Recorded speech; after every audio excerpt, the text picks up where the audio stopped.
What a boring topic, migration. You really want me to talk about it? You ask me, so I will. I think it's a fascinating topic, and that is also, I think, what it makes so surprising. You think that a topic that evokes so many emotions, so much political debate, should be at the center in terms of what we know about it. And that is the paradox that migration is one of the most hotly debated, but also most poorly understood topics. And it seems a paradox, but it is, in a way, logical if you look at how migration is being framed. One of the main problems is not so much a lack of knowledge, because what I hope to explain to you is that we know a lot about migration, and I'll try to share some of that knowledge. But the problem is the framing of the topic. And the framing is one of pro and anti. It's a very simplistic way to talk about a serious topic like migration. It's not a serious way to talk about it, where we find, let's say, pro-migration people saying migration is a solution to the problem of aging, of lack of economic growth, bringing innovation, diversity, and the anti-camp portraying migration as this big danger, bringing down our societies and welfare states. But it's not a serious way to talk about a topic like migration. Imagine a journalist asking an economist, are you in favor or against the economy? And I think it makes the point already. It is silly. To be generically against or in favor of migration is like to be generically in favor or against, let's say, markets, music, or let's say the weather. You may not like the weather, but it's there. And to a large extent, migration is there. And that's an unwelcome message, of course, to many politicians that want us to make believe things about the topic and other interest groups. So the debate is very ideologically charged, and there is not room for evidence. Of course, to be against or in favor of migration, and particularly to be against migration, would be like thinking or wishing away a fundamental element of who we are as human beings and societies. And in this polarization between pro and anti voices, what goes out of the window is, of course, a nuance. And what we, of course, need is nuance.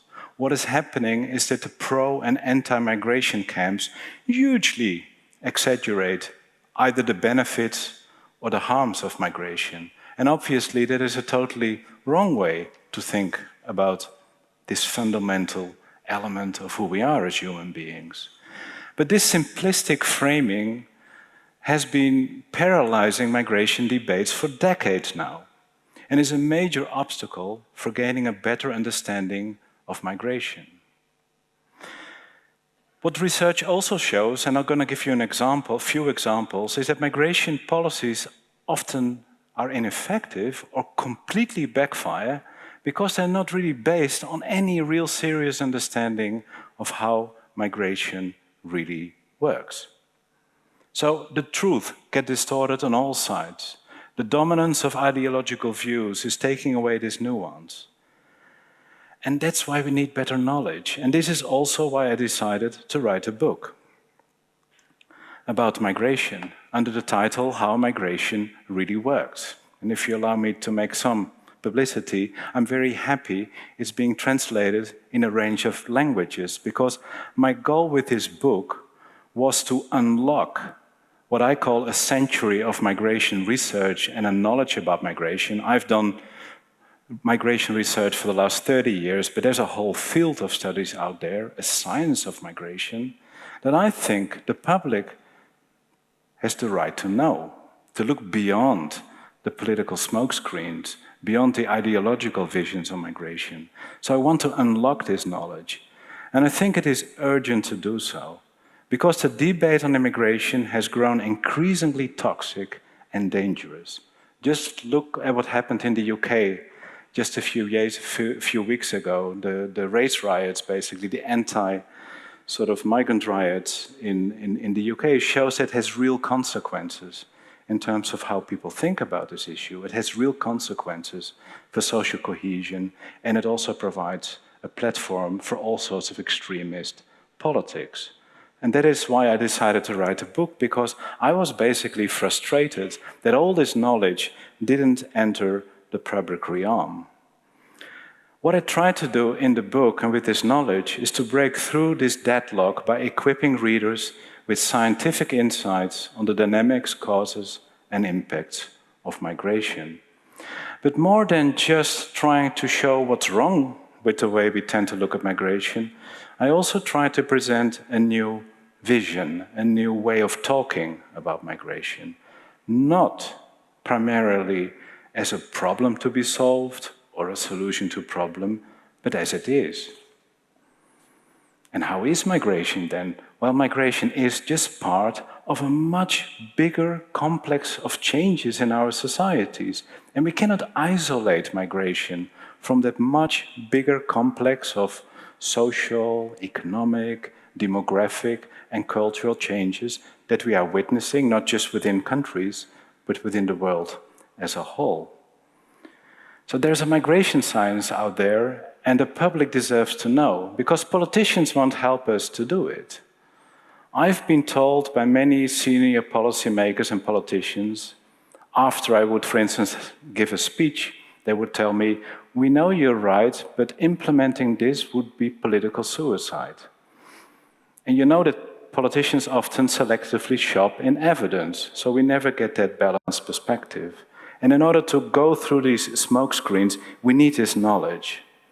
And what I try to do in the book is to question 22 popular myths on migration, both on the left and on the right, that are peddled by not only politicians, but also media and international organizations and different interest groups.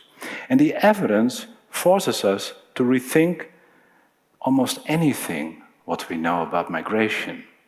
Now, of course, I don't have the time today to address all 22 myths. So what I will try to do today is highlight 4 key ideas that are very prevalent, almost part of a sort of truth. We think what migration is, but that we have to question if we look more closely at the evidence. Let me start with the first one, and this is probably the most common and widely shared idea about migration that is actually supported across the political spectrum, from the left to the right, amongst, let's say, the anti and the pro-migration camp. This idea that we live in times of unprecedented mass migration. It is often linked to issues of poverty, inequality, conflict, climate change, and on top of that, better infrastructure, means of communication and transport, that has really created this groundswell of more and more people being on the move. And we see that in media images of boats crossing the Mediterranean or Mexican migrants desperately trying to get into the United States. When we listen to politicians, we get this idea of a migration that is spinning out of control. More and more pressure on the European and North American border. Now, when you listen to people at different sides of the political spectrum, you may hear them advocating different solutions. Let's say on the right, you more often hear the narrative of let's close the border, let's intensify immigration controls. On the left, you may more often hear we need to do something about the root causes of conflict and poverty in origin countries. But the interesting thing is that the underlying assumption that we're witnessing this migration or refugee crisis, which we have to solve, is actually widely shared. And it is interesting. So we see some assumptions that are not part of either the pro or anti or left or right, but actually widely shared assumptions about migration. But if we look at the images of, in this case, Syrian and Afghan refugees somewhere in Hungary, broadly advocated in the Brexit campaign, or if we look at newspaper headlines, we get this image of this invasion. But not just in the tabloid press, also serious books. Here is a book by world-famous development economist Paul Collier, who published about 10 years ago a book called Exodus. And look at this image, you see the global south emptying out on the global north. So this is not just an extremist issue, it is widely shared. Another map by the United Nations Environmental Programme, the idea that climate change is pushing more and more people, and that what we are seeing right now, for instance, on the European border, is a direct consequence of that. Maps are also being used. This is a map produced by Frontex, the European Border Agency, and it gives this imagined impression of this massive assault on the European border. You see the big red arrows, that again, it reproduces this whole image. So you see a whole range of actors that sort of seem to support this idea. Well, what about the evidence? There is actually quite some good data produced by the United Nations Population Division that gives us some idea about the numbers of migrants in the world. And a migrant is defined as a person living in another country than her or his country of birth. And here is the first picture. What it shows is that between 1960 and 2017, the most recent figures, there is a clear increase in the numbers of migrants in the world. And it actually seems to confirm this idea. We have more migration than ever. But we also know that the world population has increased. So if we want to know whether migration really accelerated with this infrastructure, this inequality, all these problems we have in the world, conflicts, we of course also have to look at relative figures. So what does it mean in terms of the percentage of the world population? And here we actually see a much more stable image. Roughly 3% of the world population is an international migrant. And we can quibble endlessly about data, but the basic message is that it's rather stable. And migration historians have argued that if you go back a century ago, and this was the time of large-scale emigration from Europe to the New World, that those percentages were most likely higher. Leaving that aside, the picture is one of remarkable stability. Visualizing this differently, we actually see that only a tiny percentage of the world population is an international migrant. The most important migration fact is that most people stay at home. Despite all the problems we have in the world, and we know this from research, people have a very strong home preference. And I think it's an important reminder. I'm going to give some more details about what has changed, but I think this is a very important starting point. Now, what about refugees? Because we also get this impression there is more and more conflict and more people are fleeing around the world. Also here we have actually quite good data about the number of refugees that cross borders every year. And here's the picture since the 1960s, basically. What it actually shows is that there is no pattern. I often compare refugee migration as a ping-pong ball that goes up and down and up and down. And the peaks, the most recent peak was Russian invasion in Ukraine, and the previous one was the Syrian civil war, and go on and so on. So actually there is no real linear increase. If you would express this as a percentage of world population, you would actually imagine it to be lower, but I'm not going to play those statistical tricks here. So even in absolute numbers, there is no sort of massive rise of more and more refugees around the world. So here again, we have to calm down a little bit our perspective. And the main reason is that the intensity of violent conflict in the world has actually not increased over the last 50 years. It's been going up and down, and some researchers have argued it has actually gone down. We are much more aware of what's happening in the world, and that's why we have the impression that it is much worse than it used to be. But actually, conflicts break out and end, and the pattern of refugee migration is much more stable than we often imagine in the longer term. What is true for migration in general is also true for refugee migration, that the vast majority of refugees, 80 to 85%, stay in neighboring countries. That is true for migration in general. Most people stay at home. When they move to a neighboring country. That is true for refugees as well. So the main reason why we in Europe have seen so many refugees is that the countries of origin of those conflicts were pretty close to Europe. Syria and, of course, Ukraine. That has been the main reason why in Europe we have this impression that there is more refugees than ever. But if we look at the global level, it's actually not true.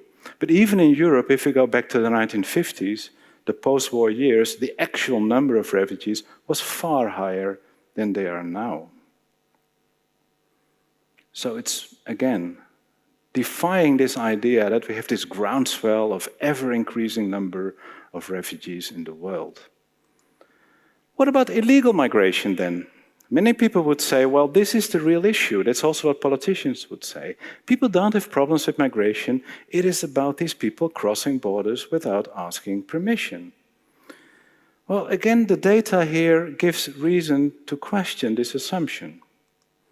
This is a graph of what experts call unsolicited sea arrivals into the EU.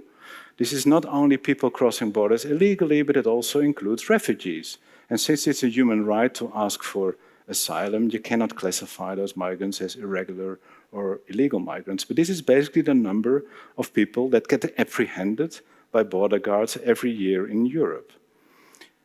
You see one big peak, and that is the Syrian refugee migration, and it's also visualized in this graph, that crossed from Turkey into Greece about 10 years ago now. But overall, the numbers remain somewhere between 50 and 200,000. That is a lot, of course, and that is a real problem. But we do have to see things into perspective. This is a graph that shows total legal migration into the EU. These are the blue bars, which has hovered over the last years somewhere between 2 and 2.5 million. So if the EU were a big country like the US, this is the number of people that come legally to the European Union every year. And we see that except that one peak of refugee migration into Greece in 2015, that, of course, in comparisons, these numbers are rather small, roughly 5% of total immigration. In other words, the vast majority of migrants migrate legally. In my book, for instance, I've estimated that 9 out of 10 Africans that migrates to Europe does so legally, with passports and visa in their hand. What it shows is how much our vision gets distorted by media images that seems to portray that the essence, for instance, of African migration to Europe is about boats and about people dying on the border and smuggling. Well, these are real problems, but we have to, again, to put it into perspective. It is simply not true that African migration to Europe or Latin American migration to the United States is predominantly about illegal border crossings. Again, we have to look at the evidence to calm down the debate. And this is actually expressing this as a percentage of total migration into the EU. So with the exception of that year where many Syrians fled into Europe, number of unrequested border crossings hovers somewhere around 5, sometimes 10% of total migration to the European Union. Moving to the United States, you must have all got the message that over the last few years there has been an unprecedented increase, and you can see it in the graph, of numbers of people trying to cross into the US over the land border. But again, putting this into perspective, if you look at total migration, legal migration to the United States, the green bars here is green cards and the blue bars are legal admissions to the United States. These numbers are way bigger than the number of people crossing the US border illegally. And if we express this as a percentage of total inflows into the US, actually the trend is rather down than upward. Again, this is not to deny there is a problem at the border. It is important to put things into perspective. So indeed, putting things into perspective, what is the most remarkable feature of migration in general is that a large majority of people in the world does not migrate. Roughly 83% of the world population has never migrated. And of those who migrate, the vast majority, so 13% of the world population, moves within their countries. And by far the most important form of migration of the modern age is people moving from rural to urban areas. This happened in the past in Europe. In America, in other high-income countries, this process is in full swing in many countries in the world.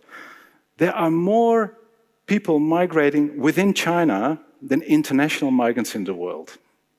280 million Chinese, or perhaps more, nobody knows exactly.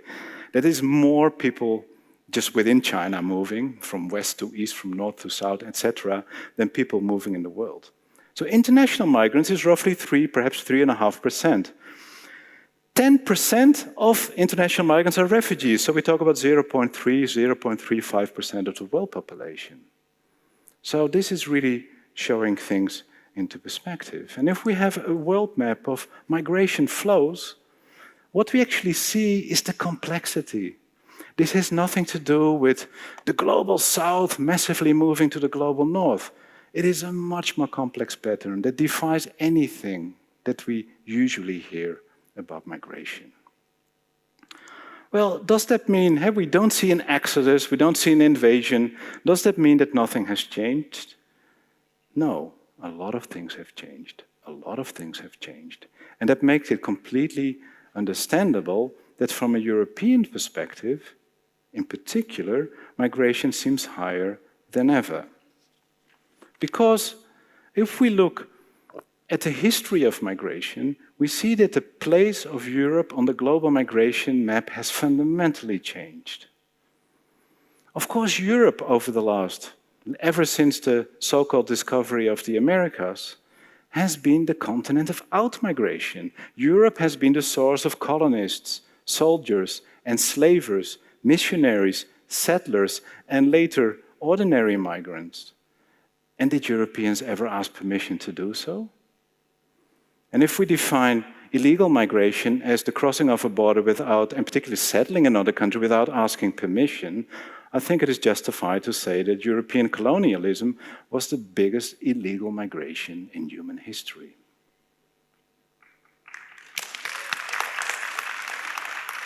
And more than that, this was an invasion. Unlike migrants today, Europeans did come with weapons and gunboats. And the numbers are truly staggering. Between 1846 and 1914 alone, 48 million Europeans left to the Americas. Over the same period, 17 million people left Britain, 41% of the British population in 1900. These were much bigger numbers, absolutely and certainly relatively, than we're witnessing now. But those patterns have fundamentally reversed since the end of the Second World War. With decolonization, with economic growth, better education, Europe transformed from a continent of outmigration, and particularly Western Europe, to a region of destination. And this is what I call the global migration reversal, which meant that Europe transformed from the main source of world migrants to the main destination, not the main, one of the important destinations of migrants also from non-European countries. And that is, of course, a fundamental change from outbound to inbound migration. And it shows up in the figures. Again, this is a graph that shows the number of people coming to Europe as if Europe was a big country. I'm not talking about people moving within Europe, coming from outside Europe. And we see the increasing numbers of people coming legally into the EU. Depending a bit on the business cycle, we talk about 2 to 2.5 million people per year. And that has led to an increase of the numbers of migrants living in this case Western Europe, up to 60 million, roughly 60 million right now. And as a percentage of the population, it has increased from 4 to more than 13, 14, 15%. Typically, the kind of level of migration in terms of numbers of population. So also in Denmark, I think it's 13%, 14% of the population is an immigrant. And this is a real change. Still, half of those migrants, as you can see in the graph, come from other European countries, but it's been a real change that Europe has become a destination for non-European migrants. That's been a real game changer. And of course, if we look at the United States in this case, you see that also in the past, the US has always attracted migrants, but these used to be Europeans. So for the US and other typical immigration countries like Canada, New Zealand, Australia, the idea of receiving migrants is nothing new. But what is new is that with the drying up of Europe as a main source of migrants, immigration to those countries became increasingly Asian, Latin American, and to a lesser extent, African. So the ethnic composition of migration changed, and you can see it in the bars. The blue bars is European migrant population in North America, and the red bars are non-European immigrants. So again, that is a real change, without any denial. But it has nothing to do with unprecedented pressure on the border. It has to do with a fundamental changing position of Europe on the global migration map. Europe has become a destination, particularly for labor migrants, but also for refugees to a certain extent. So the real change has not been in number, but in the composition of migration. And this is a real change. And of course, it makes it understandable that it creates sometimes problems. Some people may like it, others may not like it. Politicians use the issue to gain elections, but it has nothing to do with a swelling flood of desperate people on their way to Europe and the US. The vast majority comes legally. So the idea that we live in times of unprecedented mass migration is partly influenced by political narratives, what we see in the media, but it is also a very Eurocentric perspective. Now, does that mean that migration never comes with problems? Yes, of course. I'm going to come back to that. But it has nothing to do with this invasion. In other words, there may be reason for concern, but there is no reason for panic.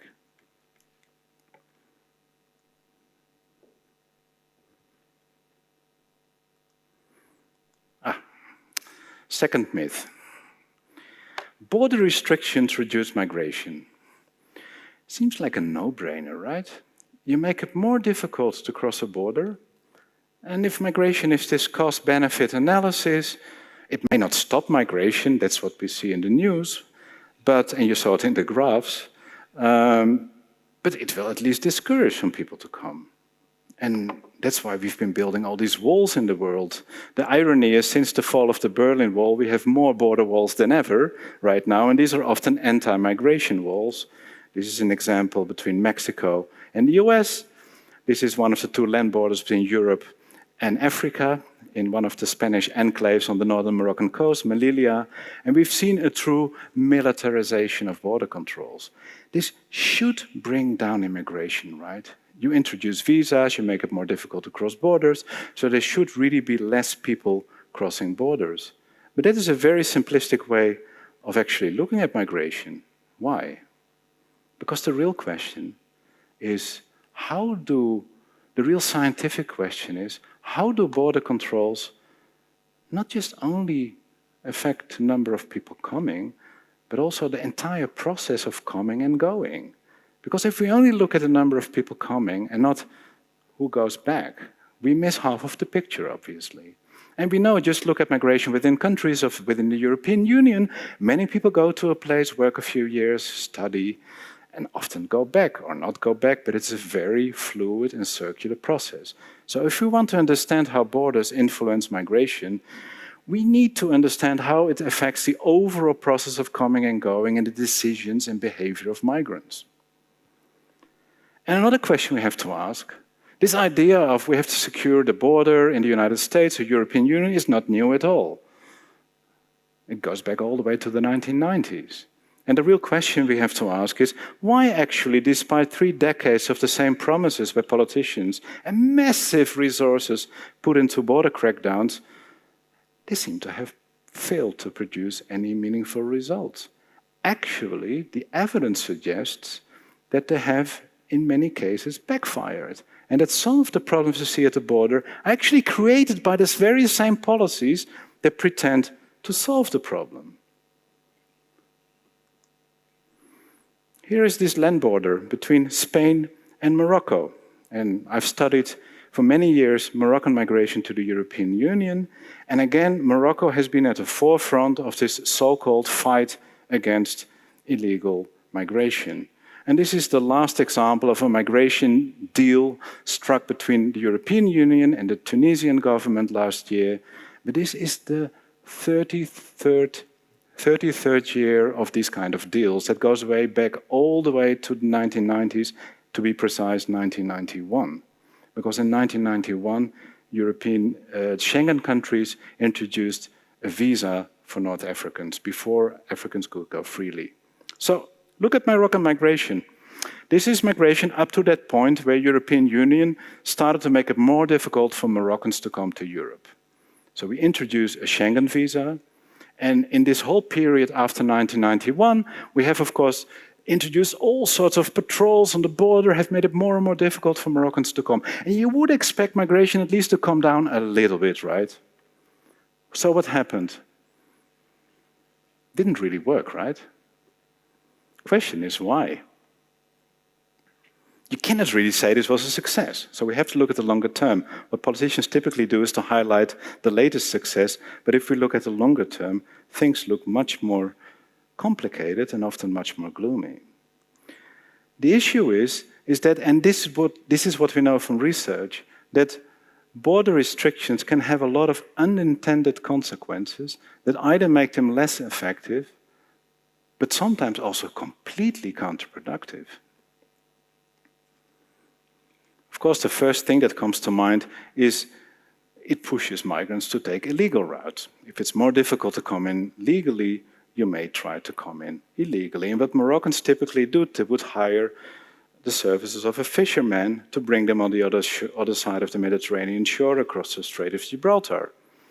What we also know is that it has created this geographical diversion of migration routes. In the case of migration from North Africa and West Africa to Europe, initially, most people would cross where you see the red star, the Strait of Gibraltar. It's only 15, 17 kilometers between Europe and Africa, so that was the most logical crossing point. When we started to control more strictly on that border, we saw that migrants started to cross from Tunisia into southern Italy. When controls went up there, people started to cross from Libya. When controls went up there, people started to cross from the southern Moroccan coast to the Canary Islands. When controls went up there, we saw migration from Senegal and Mauritania to the Canary Islands. When controls went up there, we saw also people moving to Turkey and then into the European Union. I will stop here. It's an endless game, cat and mouse game between border patrols and migrants and smugglers, continuously adapting. So something may seem a success if you start controlling a particular point, but if you look at the bigger picture, we see this constant cat and mouse game. And actually, it's virtually impossible to control the entire Mediterranean border, obviously, of Europe. Taking out one example, Saint Louis, which I visited last month in Senegal, we see all these fisher boats, huge fishing communities, and people take those boats to go to the Canary Islands. Even, you see the flags on the boats, some imagination of where people would like to go to. You really think you can stop this? These are often young fishermen with actually quite some cash. Those boats are expensive and they know exactly what they're doing. They're not willing victims of smugglers. They're all smugglers, that's what they told me. Because they can all navigate, they've been on the sea for their whole lives. And some of them decide to go to the Canary Islands because they know there's work and opportunities in Spain. So this is the latest iteration in 33 years of those cat and mouse games. One other sad consequence is that the Mediterranean has become the most lethal border of the world. But just the idea you're going to stop this by cracking down even more on smuggling is actually not understanding the issue. Smuggling is not the cause of illegal or irregular migration. No, it's a reaction to border controls. And it created this vicious cycle in which we are for over 3 decades in Europe, but also in the United States. Stricter border controls creates a demand for the services of smugglers because it's migrants and refugees who ask their services in order to cross the border safely without being caught. That leads to public outrage and calls for more anti-smuggling crackdowns. That leads to higher risks and more migrant deaths. And that leads to more moral outrage about smuggling and even stricter border controls. It's a vicious cycle. The issue is, this is a serious problem. But if you think, and if politicians say, that even more border crackdowns are going to solve the issue, it's actually not understanding that the very same policies that present to be the solution of the problem are actually the very cause of the problem. Another interesting phenomenon is what I call preemptive migration surges. And this is actually about the effects on legal migration. Take the case of Suriname. Suriname is a former Dutch colony in South America. And Suriname used to be part of the Kingdom of the Netherlands. That meant that Surinamese were Dutch passport holders that could just go freely to the Netherlands. But politicians started to worry in the 1960s about this free migration of Surinamese Dutch people to the Netherlands. But they couldn't stop it because they were Dutch passport holders. How are you going to stop this? Well, the only way to do it is to push the country into independence.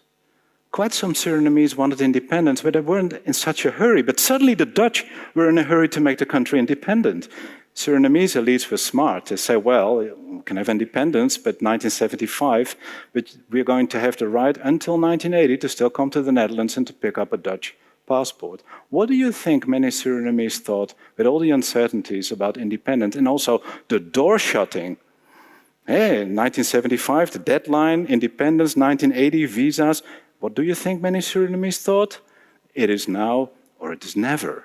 And we see a huge migration peak at independence and a second migration peak before visas were introduced. And in the time span of just 10 years, 40% of the Surinamese population migrated to the Netherlands. The policy completely backfired. And this is what we see a lot. This is an old example, but we also see it with the guest workers. We also see it with so-called Commonwealth migrants to United Kingdom. And we also see it much more recently. I'm going to give you one more example later. But the very most important reason why border controls often fail to do what they promise to do is their effect on the overall process of coming and going. And here we have to understand migration as this continuing revolving door. When migration is more or less free, and this was the case of Mexican workers to the United States and Moroccan and Turkish workers to European Union, people would come and go, come and go. Why bother stay if I don't have work or I want to go back? But it changes once you make it more difficult to come. What it does, it interrupts this process of coming and going and interrupts the circulation. We actually measured this. With a colleague of mine at Oxford, Matthias Tschajka, we tried to measure what is the effect of the introduction of a visa on this process of coming and going. The first thing we looked at, what does it do to the number of people coming?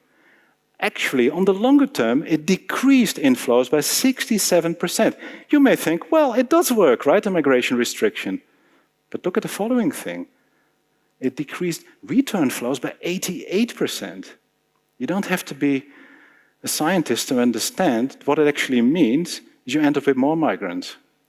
You decrease inflows less than the number of people actually returning, so you push people into permanent settlement. And this is what typically happens if governments don't think well about migration restrictions. Look at this graph. This is African migration to the old core countries of the European Union. What you actually see is that over the time, the gap between inflows and outflows has increased. Actually, the more you discourage people to come, the less they go back. That's what the graph shows. So you end up with more migrants staying. Whether you like it or not, that's a scientific fact. Look at the United States. Also in the United States, this is the border at El Paso, and here's the Rio Grande separating El Paso from Ciudad Juarez. That's the Mexican twin city on the American border, and have made it much more difficult to cross borders over the last decades.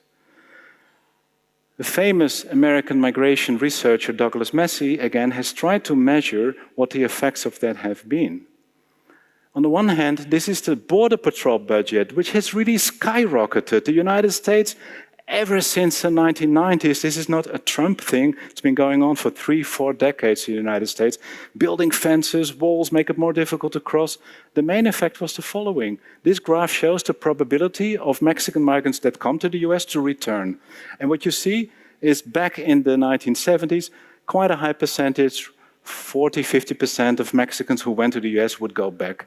With increasing border restrictions, that number has gone down virtually zero. In other words, the more difficult you make it to come, the less people go back. And this is why 4 decades of increasing border enforcement in the United States have turned a largely circular flow of Mexican workers into a permanently settled migrant population of 11 million.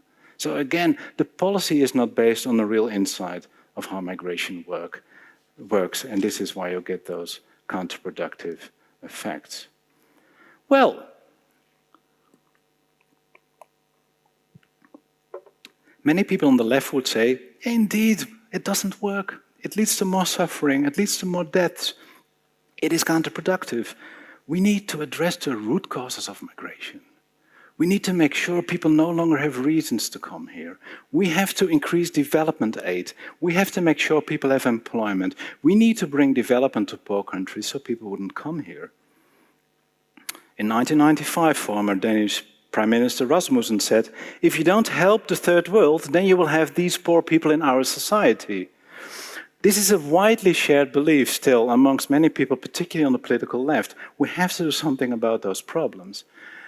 So development in poor countries will reduce migration is a major article of faith, particularly on the political left. And it sounds much nicer. It sounds much humanitarian. But it's of course based on these ideas of desperation. And for sure, many of these people are desperate at the point that their boat is in trouble or people indeed drown, are in big trouble on the border, or getting exploited. But it doesn't mean that migration as such is a reaction to this desperation. We have to look more deeply. We have to get beyond the headlines and the images. Because is migration really the result of a lack of development, of poverty and inequality? What are the main emigration countries in the world?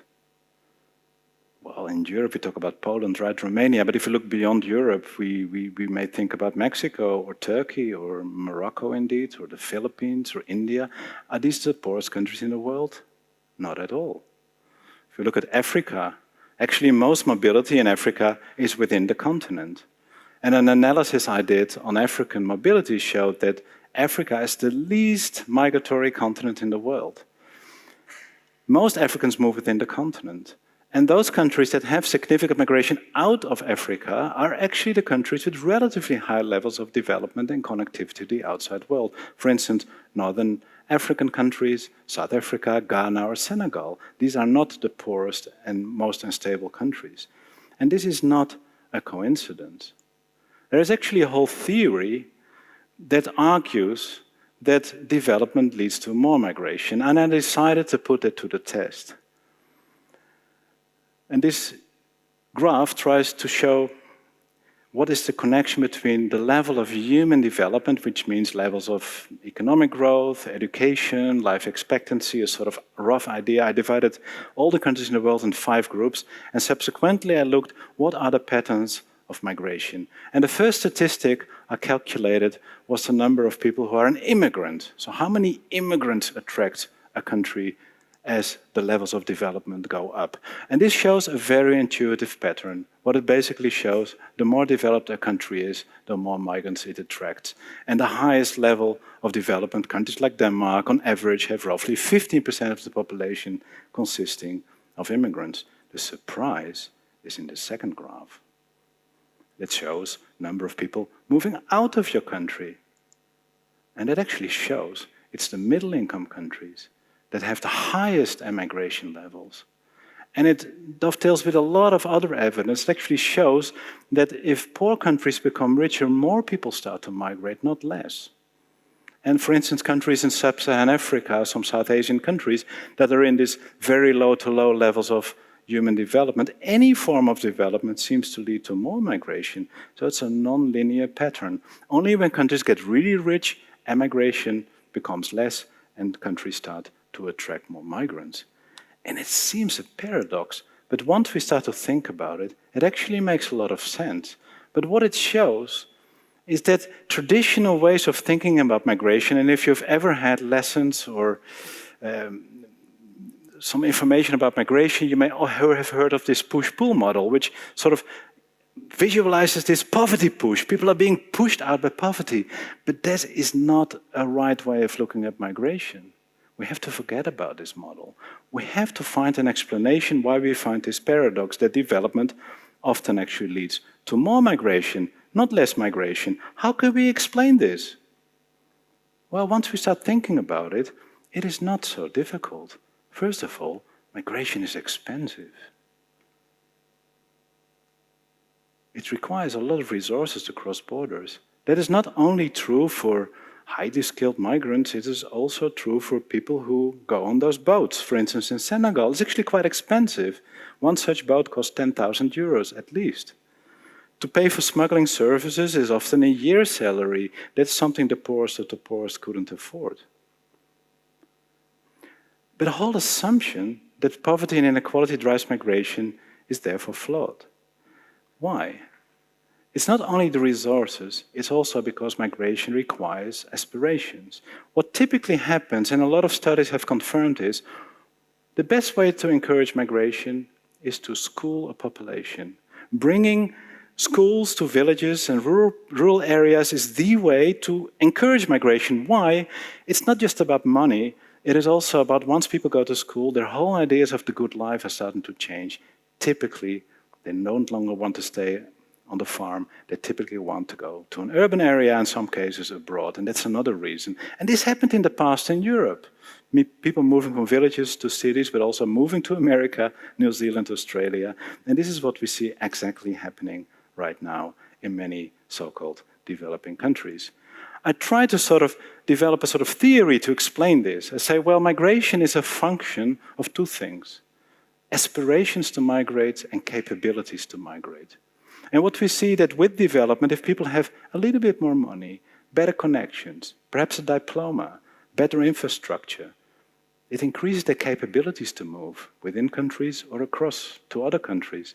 But also, typically, middle-income countries, a lot of young people with some level of schooling have much more ambitions than their parents had, and they can't find those ambitions in their own countries.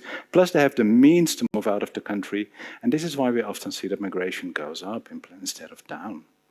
So migration is not just this desperate flight from misery. No, it is actually quite a planned event.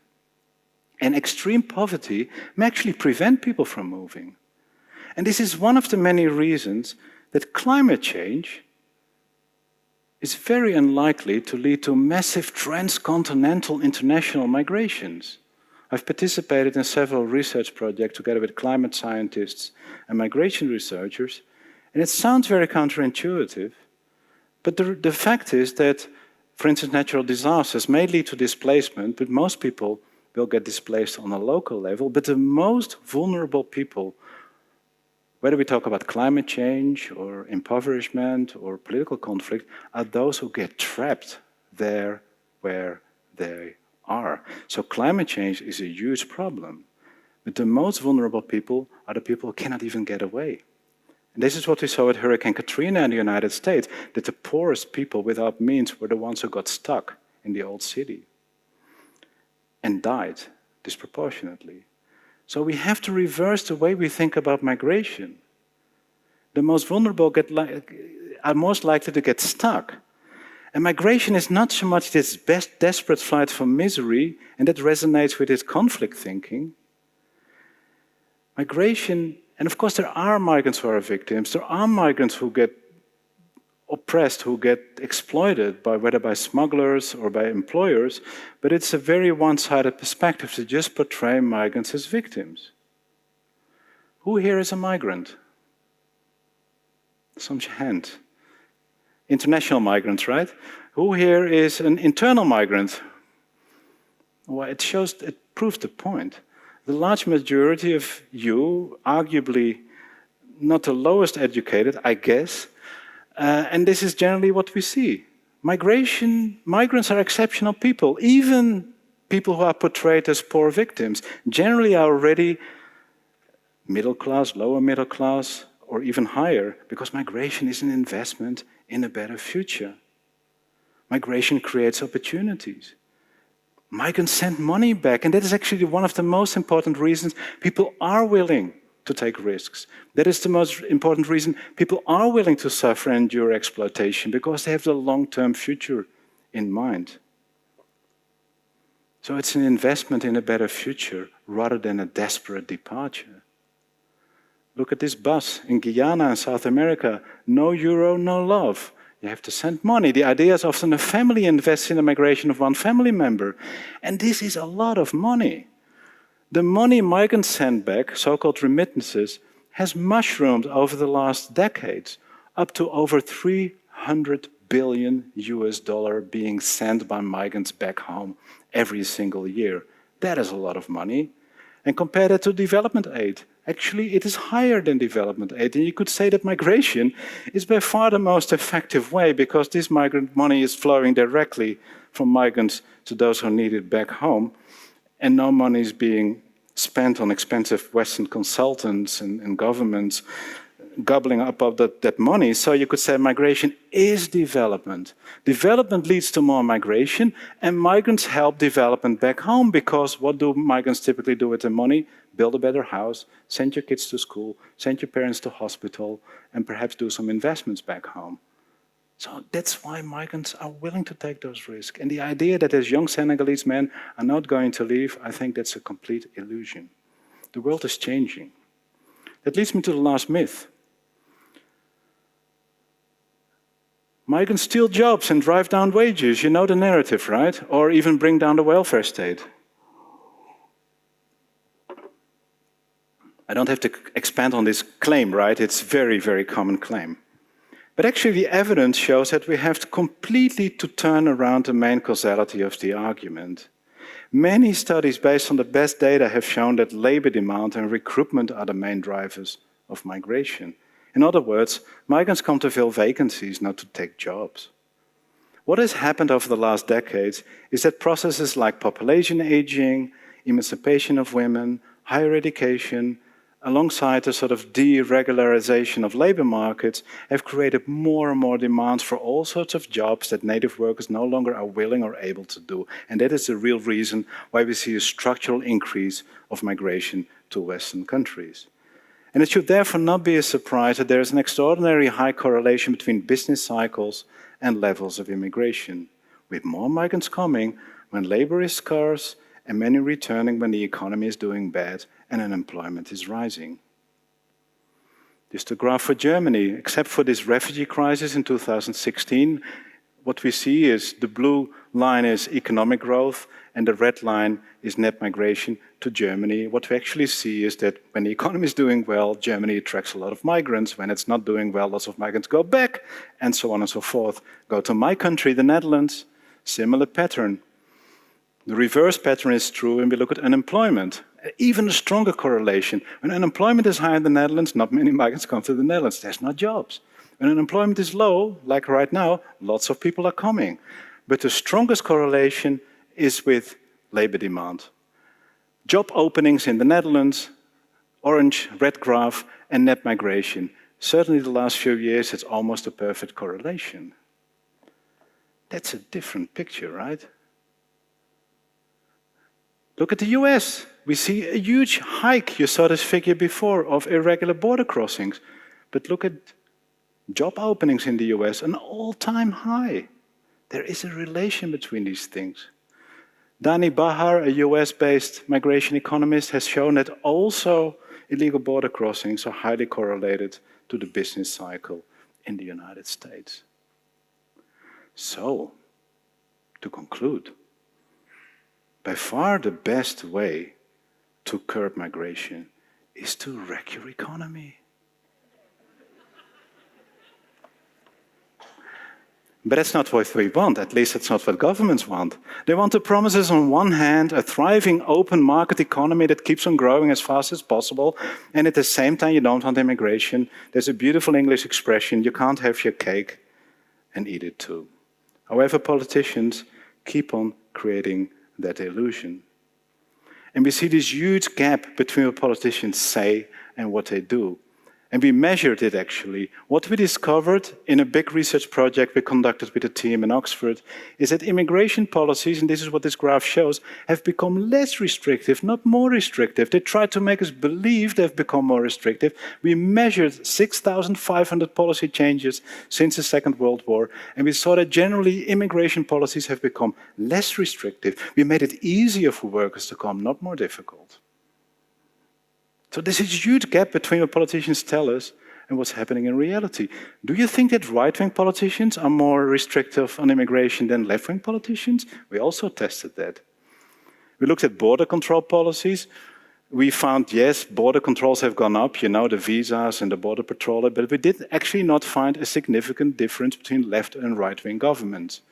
When we looked at entry policies, have become more easy to come in, and actually right-wing parties made it even more easy than left-wing parties. And it's not so difficult to explain because business lobbies always lobby behind the screen to make it more easy to come in. Integration policy, again, we actually didn't find significant differences between the political color of a government and the direction of the migration policy. And that is interesting. There's this huge gap between what politicians tell us and what they do, or actually what they don't do. And that brings me to a piece of evidence. Often we talk about smoking gun evidence, right? Where is the evidence around this political hypocrisy? I think there's one statistic that really struck me to it's a real proof of the political hypocrisy. It is the almost laughably low levels of workplace enforcement. That means, to what extent are governments actually controlling whether you are exploiting migrants, whether you are employing migrants who don't have the right paperwork? Well, in the US, for instance, there are roughly 6 million employers. Every year in the United States, the number of employers that is prosecuted for employing undocumented migrants is between 15 and 20. Without any zeros added. That is 1 out of every 300,000 employers in the United States. This is roughly in the order of the chance to be struck by lightning. In other words, it's a joke. And this shows the political hypocrisy around the migration issue. What is clear is that migration does not work like a tap you open and close. Migration is driven by much deeper processes of development, economic change, cultural change, changing aspirations, labor demand. And just think you can fix migration this way, it is not working. And the best proof is Brexit. You saw this photo already. This photo was used in the Brexit campaign. We need to stop this free inflow of European citizens. It's not like the Netherlands kicking out Suriname from the kingdom, but it's the United Kingdom withdrawing itself from the European Union. And the argument seemed logical, because that's the only way we can stop the free inflows of Eastern Europeans. Well, this is net migration to the UK, hovering around 200,000 in the early 2000s. When I lived in the UK, we had David Cameron promising, no ifs, no buts, I'm going to bring down migration to 100,000 net a year. That didn't really work out right now. And that also partly led to the promise of Brexit, because Brexit, of course, would stop all of this. What do you think happened after Brexit with net migration to the UK? It quadrupled. Why? Brexit, of course, stopped the free inflows of Eastern Europeans, but it did not stop labor demand. What it also meant is that a lot of Eastern Europeans decided to stay put and not go back. You saw that in the other graph. And of course, the UK still needs workers, nurses, doctors, cleaners, hotel workers, restaurant workers, and keeps on getting them, often from non-European countries. And these people often bring their families. So it hasn't solved the issue. Well, and this is the elephant in the room of the migration debate. It is the structural role of labor demand in driving migration. If I can sketch it very roughly, on the left, the narrative is about migrants are victims, we have to help them, they're all refugees. On the right, it's about this invasion of people taking away jobs, but the reality is often not addressed, which is that our economy creates this demand and we largely tolerate it, whatever politicians tell us, and we're not willing to make real choices. So where it really brings me to is that everything we hear about migration generally doesn't seem to square with the evidence. We live in times of unprecedented mass migration. Well, current migration is not exceptionally high, and main changes have been in the direction of migration. Immigration restrictions reduce migration. Well, what they primarily seem to do is to interrupt circulation and push migrants into permanent settlement. What happens then? They bring over their family members. Development in poor countries will reduce migration. Well, it seems to be rising, particularly in poor countries that become a little bit richer. Migrants steal jobs and undermine the welfare state. Well, it seems that labor demand, not poverty or inequality, are the main drivers of migration. Well, where does that leave us?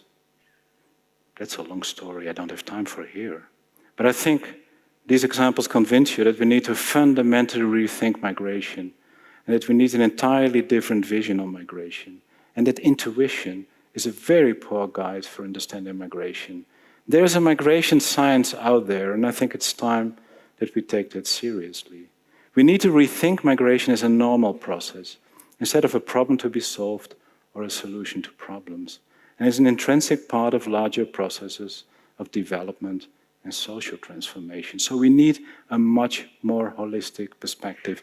And I deeply believe that the public deserves a better story about migration from our leaders, and we can expect them to tell a better story about migration.